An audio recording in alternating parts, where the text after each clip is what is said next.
საღამომშვიდობისა 9 ნოემბერს განვითარებულ ახალ ამბებს ნინო სამნიაშვილი გაგაცნობთ.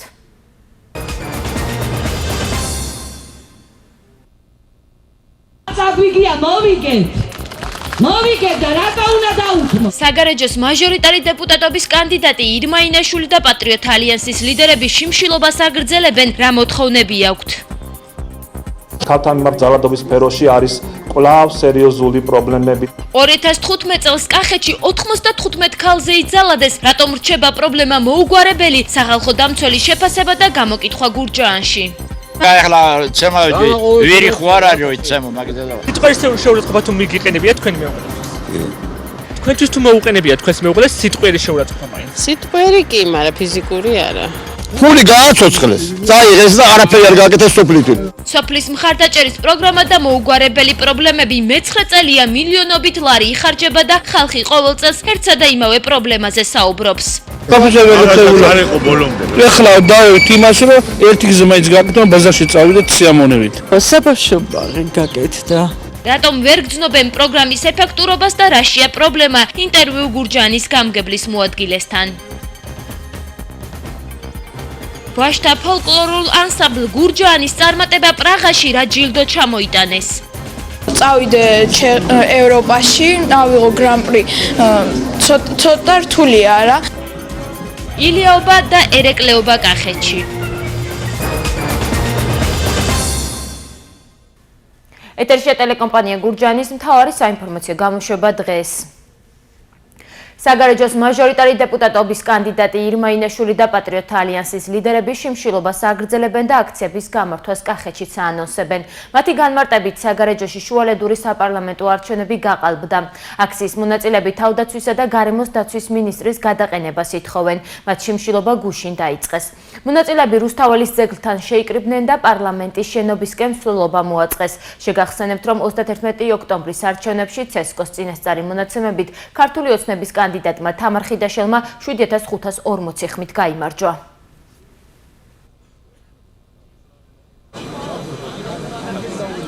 ცხოვრებაში ბევრჯერ წამიგია და ჩემი წაგება მიღიარებია და გამარჯვებულისთვის ხელით ჩამომიწვევია, მაგრამ არ წაგვიგია, მოვიგეთ და რატო უნდა დაუთმოთ?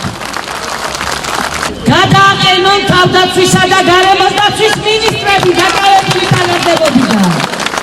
ხიდაშელი და აგულაშვილი მიაყოლონ მათი მოადგილეები, რომლებიც ჩართული იყვნენ არჩევნების გაყალბებაში.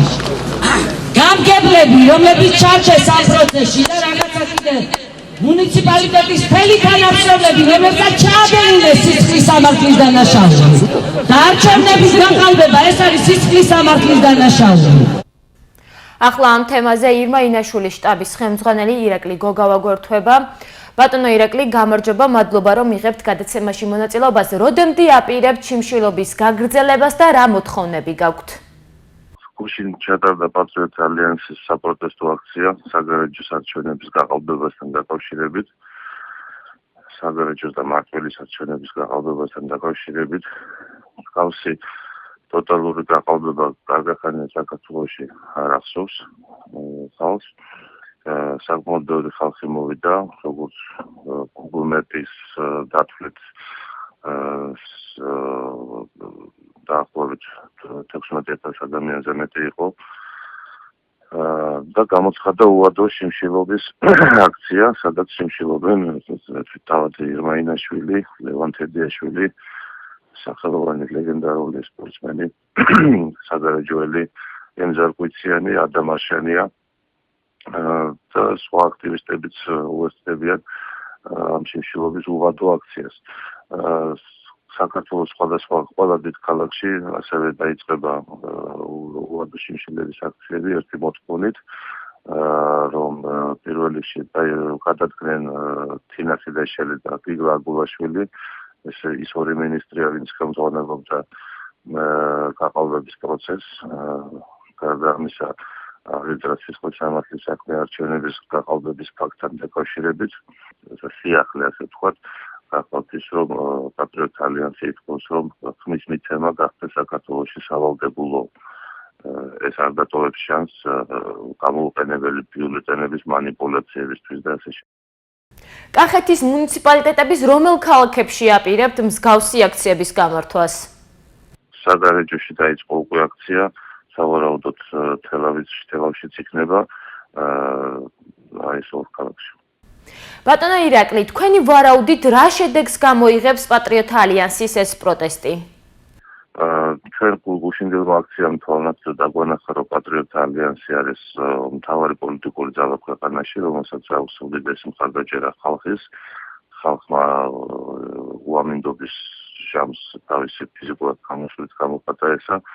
სხვადასხვა ქალაქებში უამრავი მხარდაჭერი არის და მე ვფიქრობ, ხალხისთან ერთად ისინი დაძლევენ ხელისუფლების წინააღმდეგობას. ხელისუფლების რეიტინგი ეცემა, ამიტომ ისინი სულ უფრო და უფრო იყენებენ ტოტალიტარულ მეთოდებს.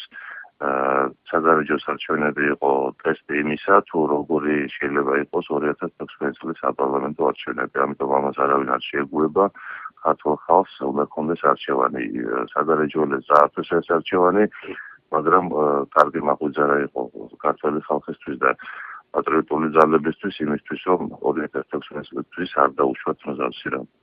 დიდი მადლობა, გვესაუბრებოდა ირმა ინაშვილის შტაბის ხელმძღვანელი ირაკლი გოგავა. ქალთა მიმართ ძალადობა კვლავ მოუგვარებელი პრობლემა რჩება, განსაკუთრებით კი რეგიონებში. ასეთი შეფასება სახალხო დამცველმა გააკეთა. 2015 წელს საქართველოში 600-ზე მეტ ქალზე იძალადეს, აქედან ოჯახში ძალადობის 95 ფაქტი კახეთში მოხდა. რა შემთხვევაში ძალადობენ ქალზე და როგორ უნდა მოგვარდეს ეს პრობლემა, თემაზე სიუჟეტი გიორგი ბაღანაშვილმა მოამზადა. ქალთა მიმართ ძალადობა კვლავ მოუგვარებელ პრობლემად რჩება. სახალხო დამცველი ამ პრობლემის მოგვარების გზებზე დღეს ევროკავშირის წარმომადგენელს დუბრავკა სიმონოვიჩს ესაუბრა. უჩა ნანოაშვილის ინფორმაციით, განსაკუთრებით რეგიონებში ქალთა მიმართ ძალადობები კვლავ გრძელდება და სახელმწიფომ ამაზე რეაგირება უნდა მოახდინოს. ქალთა მიმართ ძალადობის სფეროში არის კვლავ სერიოზული პრობლემები და სერიოზული გამოწვევები. ერთის მხრივ საზოგადოების დამოკიდებულება ამ საკითხსადმი არის პრობლემატური, ასევე პრობლემატური არის სახელმწიფო ინსტიტუტების და სახელმწიფო ორგანოების დროული რეაგირება. ძალიან საინტერესო დისკუსია გქონდა სახალხო დამცველთან და ნამდვილად საქართველოში არის ძალიან კარგი პროცესები და მზაობა, რომ ქალთა მიმართ ძალადობა მისი დაიძლიოს. რა შემთხვევაში ძალადობენ ქალზე და რა ხდება ამის მიზეზი? დღეს ამ თემაზე გურჯაანის რამდენიმე სოფელში გამოკითხვა ჩავატარეთ. თუ გამაბრაზა, რანაირად გამაბრაზა, რა ვიცი მე. რაცა ის სიტყვიერი ან ფიზიკური შეურაცხყოფა თუ მიგიყენებია თქვენი მეუღლე? არა, გენაცო, როგორ გიგადრება. მე და არ გამიხსენებია იმისათვის თუ უხეიროთ და მამა და როგორ შეიძლება? ახლა ცემა ვირი ხوار არის ცემო მაგიტელა. უნდა აუხსნა რათა, რაზე, როგორ და მეუღლეს ურთიერთგაგება უნდა გააკეთოს. ფიგურად არ გაუწოდებოდი, მაგრამ შეიძლება გაუბრაზდე. აი სიტყვიერი შეურაცხყოფა თუ მიგიყენებია თქვენი მეუღლესთვის?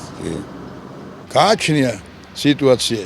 ქალმა თუ ახლა მაგიდა სწორედ არ დადო საინი ტეფშია თუ ჭიქა ამაზე თუ დიდ აჟიოტაჟს ეტეხა მე ეს ის ჩხუბში არ არის არბა ეგ რა გამართლები არ ვამართლებ ფიზიკური ძალადობა არა თქვენთვის თუ მოუყენებია თქვენს მეუღლეს სიტყვიერი შეურაცხყოფა მაინც სიტყვიერი კი მაგრამ ფიზიკური არა იმ შემთხვევაში თუ ფიზიკურს მოგაყენებთ სახლიდან ხوار წახვათ ან რა არა ხა სახლიდან არა ოჯახის დაანგრევა ესეთი ადვილი არ არის მაგრამ რა ვიცი მას უნდა მივმართო ხალი იმიტომ რომ ნაზის არსება და უნდა მოეფერო ვიდრე აწყენიო სიტყვიერად ეხლა ცოლქმარში კამათი კი არის მაგრამ ეხლა ისეთი სერიოზული არასდროს აი იმ შემთხვევაში თუ ფიზიკურად გაგისწორდება თან სიტყვიერ შეურაცხყოფას მოგაყენებთ რა ზმოზომებს მიმართავთ ჯერ არ მიფიქრია მაგაზე ეგ მიზანშეწონილი არ არის არ მიმაჩნია გამართლებულად ნამდვილად არ ვეთანხმები მაგას და თუ ასეთი რაღაც ხდება არ ამგონია რომ ის ცოლი ოჯახში გაჩერდეს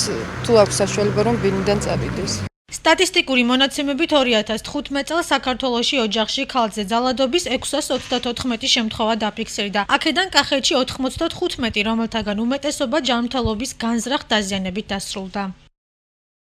ვაჟთა ფოლკლორულმა ანსამბლმა გურჯაანმა პრაღაში გამართულ ჩეხი კომპოზიტორის იოსებ რატელის სახელობის ფესტივალზე უმაღლესი ჯილდო გრან-პრი აიღო. ფესტივალი ოქტომბრის ბოლოს ჩატარდა, სადაც 16-მდე ქვეყანა მონაწილეობდა. საქართველოდან კი 4 გუნდმა მიიღო მონაწილეობა. ფესტივალზე გურჯაანის ფოლკლორულმა ანსამბლმა გაიმარჯვა. პრაღის შემდეგ ბიჭუნათა გუნდი ბერლინში ქართულ სათვისტომოს შეხვდა და საჩვენებელ კონცერტშიც მიიღო მონაწილეობა. ჩეხეთში ანსამბლის გასტროლი გურჯაანის გამგეობამ დააფინანსა.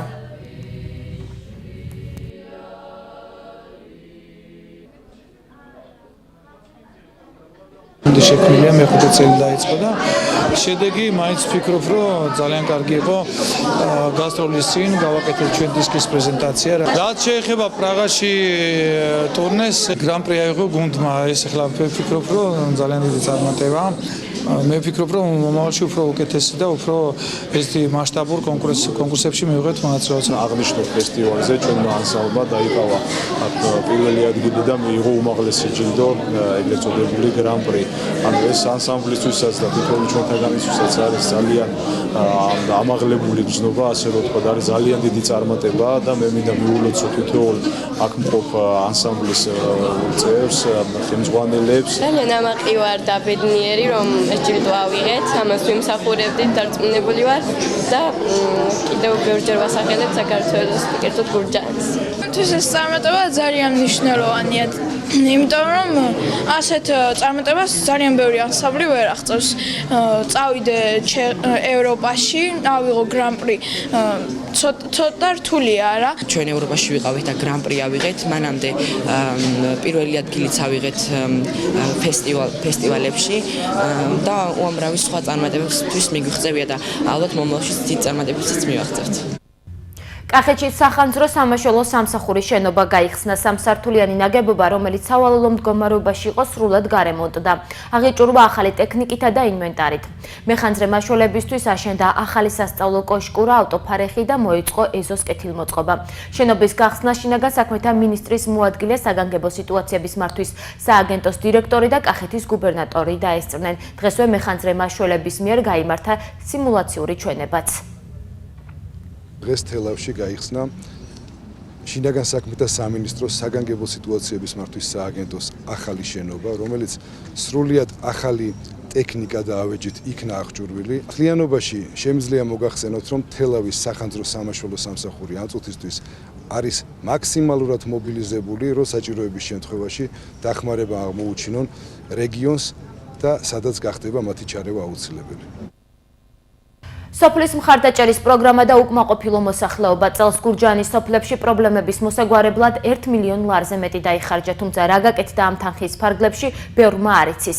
მოსახლეობის ნაწილი კი თვლის, რომ პრიორიტეტები არასწორად არის შერჩეული, ისინი უხარისხოდ ჩატარებულ სამუშაოებზეც ამახვილებენ ყურადღებას. დღეს ეთერ თეთრაძე დაინტერესდა, რას ფიქრობენ უკვე განხორციელებულ პროგრამაზე ბეჯინში, ახაშენსა და ველისციხეში. ვნახოთ სიუჟეტი. სოფლის მხარდაჭერის პროგრამის ფარგლებში ველისციხისთვის გამოყოფილი 90,000 მთლიანად საბავშვო ბაღის რეაბილიტაციას მოხმარდა. თუმცა 25 გამოკითხული რესპონდენტიდან მხოლოდ 3-მა იცის ამის შესახებ. აქ ამბობენ, რომ უკვე წლებია სოფლის მთავარი პრობლემები გზა და სასმელი წყალი მოუგვარებელია. პოლიკლინიკა, სოფლისა, პოლიკლინიკა. გავლა არ შეიძლება. ახლა და გოგოები მოდიან თავი ბავშვებით, ხალხ ვერ გაუვლია. არა პატრონი არა. აი მოვლე გამოყოფები თუ გამოყოფილია და აბა ვიკითხების ვინმე რამე იცის რაკედება. არაფერს არ აკეთდება. ფული გააცოცხლეს. წაიღეს და არაფერი არ გააკეთეს სოფლითი.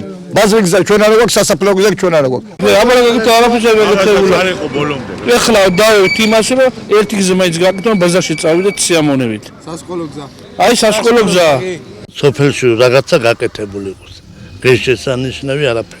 აი ეს წყალი უნდა ეკეთებინათ, მithom მოსახლეობისთვის მოიდნენ თქვენს და წავიდნენ.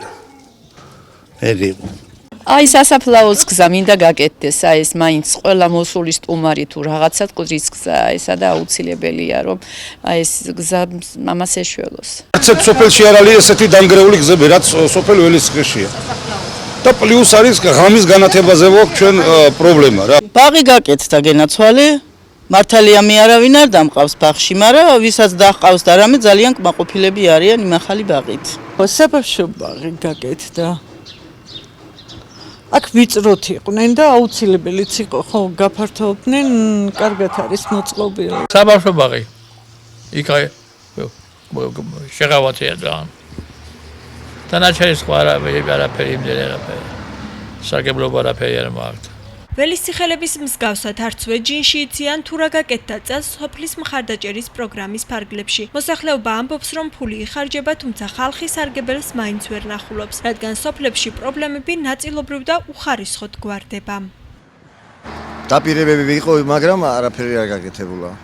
თუ რამე გაკეთდა ცენტრალურ გზებზეა გაკეთებული იმის გულით, რომ თავრობამ ჩამაიაროს მივიდეს იქ მისასვლელამდე და ის სიამოვნოს სასიამოვნებელი და გამოტრიალდნენ სასიამოვნოს. შიდა ესე რა ქვია, შიდა სამეურნეო გზები და შიდა გზები არაფერი არ არის მიყიდული არც. ახაშენშიც არიციან კონკრეტულად რა გაკეთდა სოფლის მხარდაჭერის პროგრამით, თუმცა აქაურები განხორციელებული ინფრასტრუქტურული პროექტებით კმაყოფილები არიან და ამბობენ, რომ სოფელს ძირითადი და მთავარი პრობლემები მოუგვარდა. ასფალტი დაგიგეს, კამპიონები ჩართეს, ხაზი გაგვიყვანეს, წყლები გაგვიყვანეს. აბა სხვა მეტი რაღაც უნდა გაეკეთებინათ. სოფლის მხარდაჭერის ფარგლებში გაკეთდა ის გზები მოიხრეშა, ასფალტი დაიგო, სანიაღვრე არხები გაკეთდა. ჯერჯერობით კარგად მიდის საქმე. ასფალტები გაკეთე. მარტო აი ღელი ამოსაცმენდი ღელე და ბოგირები დაწერე და დადებულია უკერნელია თუ რა არის რა ვიცი და ვინც გაიმარჯვებს მოვლენ გააკეთებენ ასფალტი დაიგო წყლები გაიყვანეს სოფლის მხარდაჭერის პროგრამა უკვე 9 წელია ხორციელდება. წელს გურჯაანის მუნიციპალიტეტში ამ პროგრამით 1 მილიონ ლარზე მეტი ღირებულების სამუშაოები შესრულდა. რა სარგებლობის მომტანია სოფლის მხარდაჭერის პროგრამა ხალხისთვის და რა არის მიზეზი, რომ დახარჯული მილიონების მიუხედავად სოფლებში პრობლემები კვლავ მოუგვარებელია. ჩვენს კითხვებს გურჯაანის გამგებლის მოადგილე ინფრასტრუქტურის საკითხებში დიმიტრი კალატოზიშვილი უპასუხებს. მადლობა ბატონო დიმიტრი, რომ მზად ხართ ჩვენს კითხვების საპასუხოდ. დასრულდა სოფლის მხარდაჭერის პროგრამა და პირველ რიგში საინტერესოა კმაყოფილი ხართ თუ არა შედეგით. მოგესალმებით, მივესალმებით ჩვენს ტელემაყურებელს.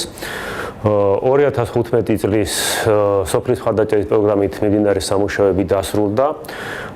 ეს იყო მთლიანობაში 1.95.561 ლარის.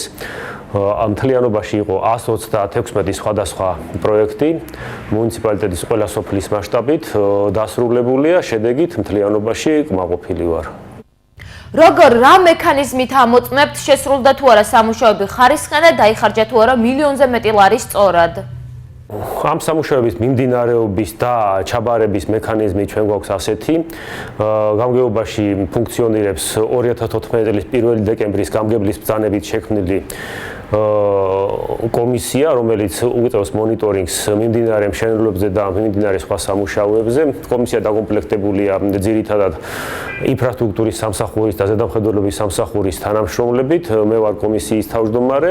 დაახლოებით ერთთვის უკან ამ კომისიაში შევიდა ცვლილება და დაემატა შესაბამისი სოფლის გამგებლის წარმომადგენელი.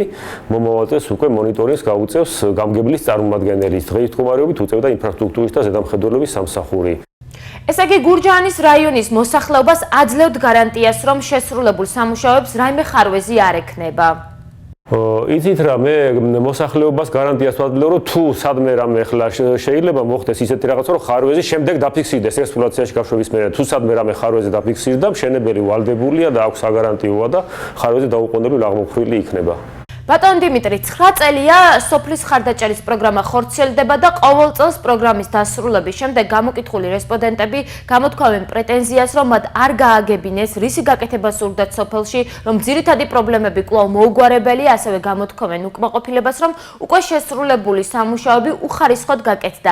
რაშია პრობლემა, რატომ აქვს ხალხს ყოველ წელს ერთი და იგივე პრეტენზია?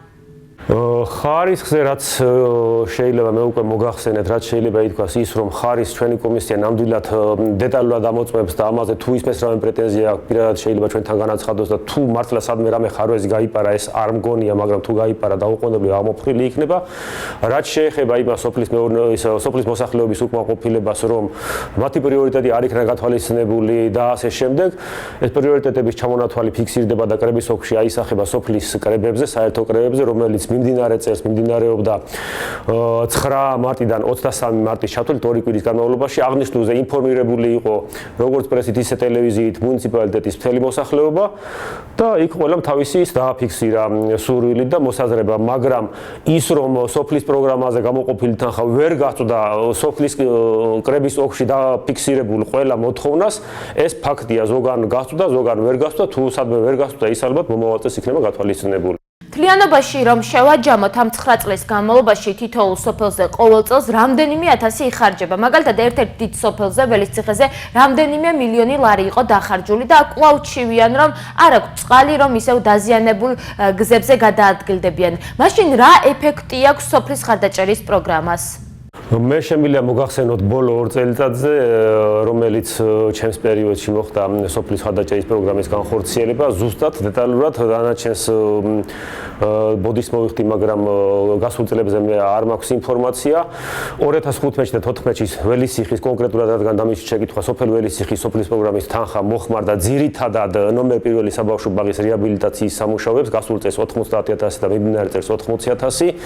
იქ იყო რაღაც ნაწილი 16.000 წელს, რომელიც მოხდა წყლის სამუშაოებს, მაგრამ ის რომ სოფელში წყლის პრობლემა არსებობს და გზების პრობლემაც არსებობს, ეს სოფლის პროგრამით ვერ გადაიჭრებოდა მარტო და მარტო სოფლის პროგრამით ვერც გადაიჭრება. სამაგიეროდ მუნიციპალიტეტის ადგილობრივი ბიუჯეტიდან ჩვენ გავითვალისწინეთ ველისიხისთვის ამ წუთშიც მიმდინარეობს, ამ წუთშიც ერთ-ერთი ჭაბურღილის სარეაბილიტაციო სამუშაო, რომელიც უახლოეს დღეებში დამთავრდება. წყლის პრობლემებს ჩვენ ეტაპობრივად და ამ წუთშიც მიმდინარეობს გზის ეგრეთ წოდებული ველისიხის ბაზრიდან ცენტრალურ გზამდე შემაერთებელი გზის სარეაბილიტაციო სამუშაო და სანიაღორი არხის მოწყობის სამუშაო ადგილობრივი პროგრამიდან ვახერხებთ ნაწილობრივ მის განხორციელებას. ბატონ დიმიტრი, რას ფიქრობთ? სოფლის ხარდაჭერის პროგრამას პოპულარიზაცია აკლია, არაეფექტურია ყოველ წელს მცირე თანხის გამოყოფა, თუ ზოგადად უნდა გადაიხედოს ეს პროექტი? რა არის საჭირო იმისათვის, რომ სოფლებში ხალხი იყოს კმაყოფილი? გადაიხედოს, ახლა რამდენად შესაძლებელია მაგას მე ვერ მოგახსენებ, იმიტომ რომ მე კი არა ყველამ ვიცით, რომ სოფლის ხარდაჭერის პროგრამაზე თანხა გამოიყოფა სოფელში მაცხოვრებელი მოსახლეობის სულადობის მიხედვით.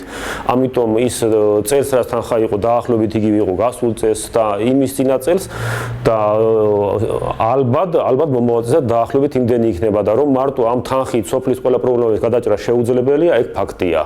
ამიტომ სოფელში პრობლემის გადაჭრა უნდა მოხდეს სოფლის პროგრამასთან ერთად დამატებითი სახსრებით. მადლობა, გვესაუბრებოდა გურჯაანის გამგებლის მოადგილე ინფრასტრუქტურის საკითხებში დიმიტრი კალატოზიშვილი. სოფლის ხარდაჭერის პროგრამით არა, მაგრამ მუნიციპალური განვითარების ფონდიდან გამოყოფილი მილიონი ლარი შეკეთებული ველისციხის გზა უკვე დაზიანებულია. აქაურები ორმოული შეკეთებას ითხოვენ, როგორც ამბობენ, გზა მეორე წელია რაც დაიგო, თუმცა უხარისხოდ შესრულებული სამუშაოების გამო ის მალევე დაზიანდა. ადგილობრივი ხელისუფლება ამ პრობლემის მოგვარებაზე პასუხისმგებლობას იხსნის, რადგან თანხა მუნიციპალური განვითარების ფონდმა გადაიხადა. ველისციხელები კი ამბობენ, რომ თუ ყურადღებას სრულად არ მიაქცევენ, გზა უფრო მეტად დაზიანდება. სოიდაგებული, არა, უკვე იამკებია გაკეთებული. ერთი წელია და იამკებია. დაზიანდა, აი წყალზემოდან იმხელა იამკარო ჩაარტყა მანქანა პერედოკი გავევარდება. ამ 4 დილივით არის. იმასაც ხო შეკეთება უნდა. საჭიროა ამ ორმოების კაპიტალურად შეკეთება. ისე კი არა, ჩაყარონ ასფალტი და ძალიან დიდი ხანი აკეთეს, ხანაზომეს, მოკლედ დახტანჯეს. მეც კი ალბათ კარგად აკეთებენ და იმიტომ უნდებიან დიდხან და ძალიან მალე დაზიანდა, ძალიან. კარგი იქნება თუ შეაკეთებენ. დროულად რომ ბოლომდე არ გაფუჭდეს, უფრო მე ხოიც უფრო მეტი ურჩდება მე შეკეთება. ერეკლაობა და ილიაობა კახეთში მოსახლეობამ გახდა უძლეველი მეფისა და ერისსულიერი მამის დღესასწაულები განსაკუთრებულად იზეიმა. ტრადიციულად ერეკლაობას თელავმა, ილიაობას კი ყვარელმა უმასპინძლა. დეტალებით ვერა იაშვილის სიუჟეტი. ილია ჭავჭავაძის დაბადებიდან 178 წელი ყვარელში საზეიმოდ აღნიშნეს. ილიაობა ახალგაზრდობის მოედანზე ღონისძიებები დილიდან დაიწყო. სპეციალურად მოწყობილ ფაცხებში კახური ტრადიციული კერძებით უმასპინძლეს მოწვეულ სტუმრებს. ილია ჭავჭავაძის მუზეუმის ეზოში კი მწერლის პერსონაჟები თელავის თეატრის მსახიობებმა გააცოცხლეს. მე მზადებოდით გენაცვალე. ამდენ სტუმარს კი ნამდვილად არ ველოდით. ძალიან გვიყვარს ჩვენი ილიაც, ძალიან გვიყვარს გენაცვალე. ძალიან ილია ჩვენი. გენაცვალე სულ ძალიან მიყვარს ხარ, გილოცავს დღევანდელ დღეს ილიაობას. საერთოდ რაც ილია ჭავჭავაძე ეხება, მე მგონი ყველაფერი არაჩვეულებრივია. მით უმეტეს ყვარელში, მით უმეტეს სამშობლოში ამ დღეს აღნიშნა ეს ალბათ ყველაზე დიდი ზეიმია ამ ქალაქში და არა მარტო ამ ქალაქისთვის, სრულად საქართველოსთვის. გონი საქართველოსთვის ძალიან მნიშვნელოვანი ძალიან დღეა ყველა ქართველი ადამიანისთვის, ქართველი ერისთვის. დღეს ილია ჭავჭავაძის 178 წლის თავი სრულდება დაბადებიდან და ზეიმობთ ხარლელები. ღონისძიებების პარალელურად ილია ჭავჭავაძის სახელმწიფო მუზეუმში გამოფენა ილია და ტოლერანტობა გაიხსნა. გაფორმდა ურთიერთთანამშრომლობის მემორანდუმი რელიგიის საკითხთა სააგენტოსა და მუზეუმს შორის. ილიაობა ყვარელში კონცერტი და საპატიო მოქალაქეების არჩევით დასრულდა. მოგეხსენებათ მისი ილია მართლის ილია ჭავჭავაძის დამოკიდებულებები ეთნიკური და რელიგიური თვალსაზრისით აქტუალურია დღემდე. აქედან გამომდინარე საფუძველი ეს გახდა და აქ შეკრება მოხდა აბსოლუტურად მუსლიმი თემის, ებრაული თემის, სომხური ეკლესიის, ჩვენი ეპარქია მართლმადიდებელი ეკლესიის რელიგიის სააგენტოსთან თანამონაწილეობდა. მადლობა მინდა გადავუხადო საქართველოში არსებულ ფაქტურად ისტორიულ და ტრადიციულ რელიგიებს. აქ არის წარმოდგენილი როგორც ხედავთ ფაცხები, რითაც ჩვენ მოსულ სტუმრებს უმასპინძლდებით. ყველა სოფელს აქვს თავისი, ასე ვთქვათ, ტრადიციული წესი, რომ სტუმარს დახვდეს რაც შეიძლება უკეთ და ერთმანეთის შეჯიბრში მე დარწმუნებული ვარ და დარწმუნდებით ყველა სტუმარი, რომ იქნება საუკეთესო დახვედა, საუკეთესო მასპინძლობა. ილიაობის წინა დღეს კი თელაველებმა მეფე ერეკლეს დაბადებიდან 295 წელი იზეიმეს. ქალაქის მერიის სამსახურის ორგანიზებით ჩატარდა კულტურული ღონისძიებები და მოეწყო სხვადასხვა სახის პრეზენტაციები. აირჩიეს და დააჯილდოვეს თელავის საპატიო მოქალაქეებიც. ეს ძალიან მნიშვნელოვანი დღეა ჩვენი რეგიონისთვის. ერეკლეობა 2015 დღეს დილიდან დაიწყო. ძალიან საინტერესო ღონისძიებები გვაქვს. ყველა ერთად აღვნიშნავთ დღევანდელ დღეს. მე ვარ ამაყი და ბედნიერი, რომ წილად და პატივი ვიყო იმ ქალაქის მერი, სადაც ცხოვრობდა ერეკლე მეფე. დღევანდელი დღე არის 295 წლის თავი, 295 წელი ერეკლეს დაბადების დღიდან.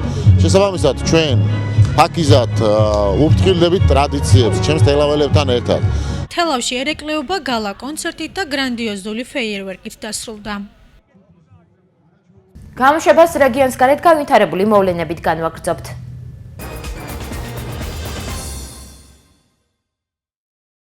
წინა ხელისუფლების დროს წართმეული ქონების დაბრუნების პროცესი გრძელდება, როგორც დღეს მთავრობის ხდომაზე საქართველოს პრემიერ-მინისტრმა განაცხადა, მთავრობა ყველაფერს აკეთებს საიმისოდ, რომ სახელმწიფოსგან უსამართლოდ მიტაცებული ქონება რაც შეიძლება მეტმა მოქალაქემ დაიბრუნოს. დღეს კიდევ 12 ავტომანქანას უბრუნებთ სამ კერძო პირს, რომელსაც 200 წელს მაშინდელმა ხელისუფლებამ იძულებით დაათმობინა, გადააცემინა ეს მანქანები, ასე რომ ეს პროცესი გრძელდება. და ჩვენ ამ ასე ვთქვათ მეტად რთულ საქმეს ეტაპობრივად ვაგვარებთ. მანდარინის სუბსიდირებისთვის სახელმწიფო 2 მილიონ ლარს გამოყოფს. ეს საკითხი მთავრობის ხდომაზე განიხილეს. ირაკლი ღარიბაშვილის თქმით, წინა წლის მსგავსად სუბსიდია 10 თეთრის ოდენობით გაიცემა. სოფლის მეურნეობის მინისტრის ოთარ დანელიას განცხადებით კი მანდარინის მოსავალი წინა წელთან შედარებით უხვია. ჯამში 2 მილიონ ლარის ოდენობით სუბსიდიას გამოყოფს მთავრობა. კერძოდ კომპანიაზე, რომელიც შეისხეს 1 კილოგრამ მანდარინს არასტანდარტულს, არანაკლებ 20 თეთრად, ჩვენ გაიცემა 10 თეთრის ოდენობის სუბსიდია. გაიზარდა მოსავალი შარშარტეთან შედარებით, ჩვენ გვაქვს დაახლოებით 30-40%-ით მეტი მოსავალი, თუმცა მოთხოვნა დიდია, ასევე არატრადიციული ქვეყნებიდან, სადაც შედარებით ნაკლები იყო მოთხოვნა. ამ შემთხვევაში ჩვენ, რა თქმა უნდა, პოსტსაბჭოთა სივრცეს გულისხმობდა ექსპორტის მოთხოვნა არის დაახლოებით 30-35 ტონის, რაც კრიტიკული რაოდენობაა ექსპორტის კუთხით და ასევე აღსანიშნავია ხარისხი გადამუშავებისა და დამუშავებისა, ასევე შეფუთვისა, რომელიც უკვე აბსოლუტურად ევროპულ სტანდარტებს უტოლდება. პრემიერ-მინისტრმა მთავრობის ხდომაზე ნოდარ ხადურისგან მიმდინარე წლის ბიუჯეტის შესრულების შესახებ ინფორმაცია მოისმინა. ამასთან ერთად ფინანსთა მინისტრმა მიმდინარე წლის სახელმწიფო ბიუჯეტში მორიგი ცვლილებები მოითხოვა, რაც მისი განმარტებით ეკონომიკური ზრდის მაჩვენებლისა და გადასახადების მობილიზების ტენდენციით არის განპირობებული. აქ მინდა გთხოვოთ, რომ 120 მილიონი ლარით გავზარდოთ სახელმწიფო ბიუჯეტში გადასახადების გეგმა. ამავე დროს ჩვენ 283 მილიონი ლარით გვინდა შევამციროთ სესხება შიდა ბაზარზე, სახაზინო ვალდებულებებს აღარ გამოუშვებთ, ამის საჭიროება არ არის. ქვეყანაში 100 მილიონი ლარით შემცირდება საგარეო დაკრედიტება და აღნიშნული თანხები თან 96 მილიონი ლარით გაიზრდება შრომის ჯანმრთელობისა და სოციალური უზრუნველყოფის სამინისტროს დაფინანსება. იქ არის კიდევ გარკვეული დეტალები, მაგალითად გაიზრდება სოფლის მეურნეობის სამინისტროში ლიზინგისათვის თანხა 4 მილიონი ლარით, ამავე დროს სოფლის მეურნეობის სამინისტროს შეუმცირდება პროექტის თანხა და აღნიშნული პროექტი, ირიგაციისა და დრენაჟის პროექტი გადავა მომავალ წელს. 77 მილიონი ლარით შემცირდება რეგიონული განვითარებისა და ინფრასტრუქტურის სამინისტროს დაფინანსება. საქართველოს იუსტიციის სამინისტროს მონაცემთა გაცვლის სააგენტომ ევროკავშირის საჯარო სამსახურების დაძმობილების მეორე პროექტი გახსნა. სამინისტროს ინფორმაციით პროექტის მიზანია საქართველოში ელექტრონული მმართველობის ხელშეწყობა და ამ მიმართულებით გრძელვადიანი თანამშრომლობის უზრუნველყოფა. ჩვენი მიზანია, რომ საქართველოს ის ადგილი, რომელიც აქვს ელმმართველობის დარგში, ერთ-ერთი მოწინავე 29 ადგილზე ვართ 2015 წელს, კიდევ უფრო ავამაღლოთ და ელექტრონული სერვისები გავხადოთ კიდევ უფრო მაღალ ხარისხში ხელმისაწვდომი ჩვენი მოქალაქეებისთვის. ამისათვის კი ერთ-ერთი გზა ამისკენ მიმავალი არის მაგალითად ჩვენი დაცული და გაყალბებისგან დაცული ელექტრონული პირადობის მოწმობების კიდევ მეტი პოპულარიზაცია.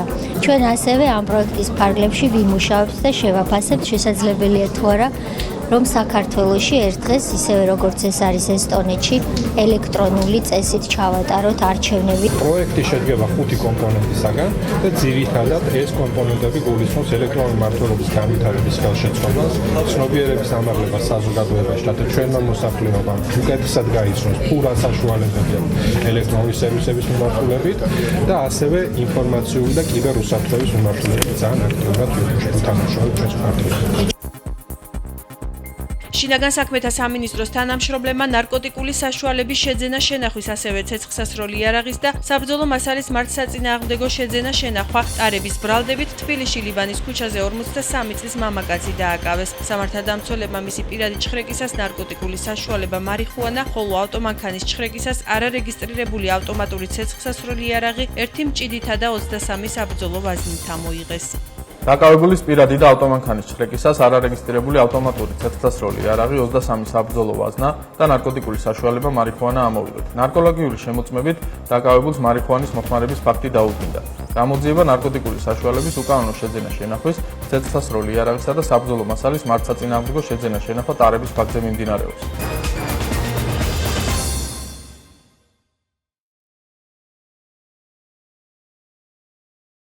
გამოშვებას უცხოეთის ამბებით განვაგრძობთ.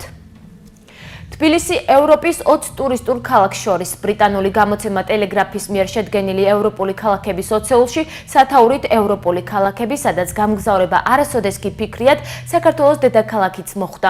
თბილისი საქართველო არტ-ნუვო შენობებისა და ტრადიციული აივნიანი სახლების შერწყმას ბევრი ცუდ სტილს დაარქმევს, თუმცა ისტორიული უბნებითა და თანამედროვე სასტუმრო მოლებით ევროპისკენ მომზირალი თბილისი საკუთარ სახეს ინარჩუნებს, წერს ტელეგრაფი. ეგვიპტეში რუსული ავიალაინერის ჩამოვარდნის მიზეზი თვითმფრინავის ბორტზე მომხდარი აფეთქება გახდა. ამ ვერსიას ამერიკისა და ბრიტანეთის სპეცსამსახურების გარდა საერთაშორისო კომისიაც ადასტურებს. შავი ყუთების გაშიფვრის შემდეგ ექსპერტები 90% დარწმუნებულები არიან, რომ თვითმფრინავის ჩამოვარდნის მიზეზი ტერაქტი გახდა. კომისიის ხელმძღვანელის აიმან ალ-მუკადამის განცხადებით საბორტო ჩანაწერებში აფეთქების ხმა ისმის. ხორვატიის საპარლამენტო არჩევნებში ოპოზიცია იმარჯვებს. წინასწარი მონაცემებით დემოკრატიულმა კავშირმა ამ მომრჩევლთა ხმების 40% მიიღო. დემოკრატები არჩევნებში გამარჯვებას მთელი ღამის განმავლობაში ზეიმობდნენ. წინასწარი შედეგების მიხედვით ოპოზიცია მომავალ საკანონმდებლო ორგანოში 151-დან 60 მანდატს მიიღებს. მართლ სოციალისტურ პარტიას 55 მანდატი ექნება. 19 კაციანი სიით შევა პარლამენტში პარტია ხიდი, რომელიც მესამე პოზიციაზეა. ახლა კი საინტერესო ამბები, რომელიც პალიტრათიუმ და ზოოკლუბმა გაავრცელეს. ღრუბლების ცუნამი, შთამბეჭდავი სანახაობა სიდნეიში. ავსტრალიაში ახალი სამხრეთ უელსის სანაპიროს ღრუბლების ცუნამმა გადაუარა. იშვიათი მეტეოროლოგიური მოვლენა შუადღისას დაიწყო და გვიან საღამომდე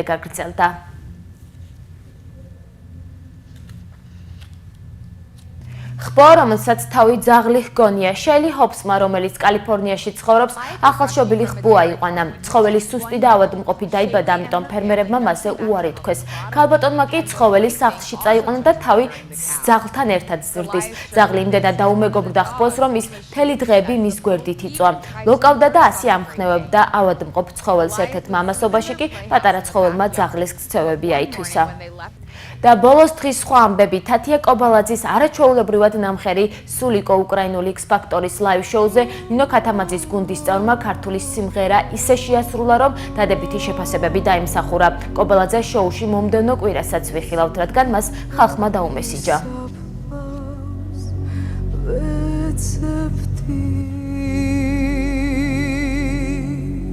სიონის მორიგი უხუგოლიანი გამარჯვება საქართველოს ფეხბურთის ფედერაციის ინფორმაციით 8 ნოემბერს საქართველოს ეროვნული ჩემპიონატის მე-11 ტურის დასკვნით მეოთხე შეხვედრა გაიმართა ბოლნიში. სიონმა ტორპედოს უმასპინძლა და მეტოქე 6-2 დაამარცხა.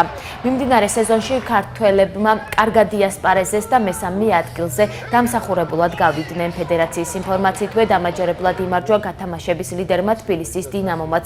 თბილისელებმა ფოთის კოლხეთი 5-2 დაამარცხეს. ახლა კი ვნახოთ როგორი ამინდი იქნება ხვალ.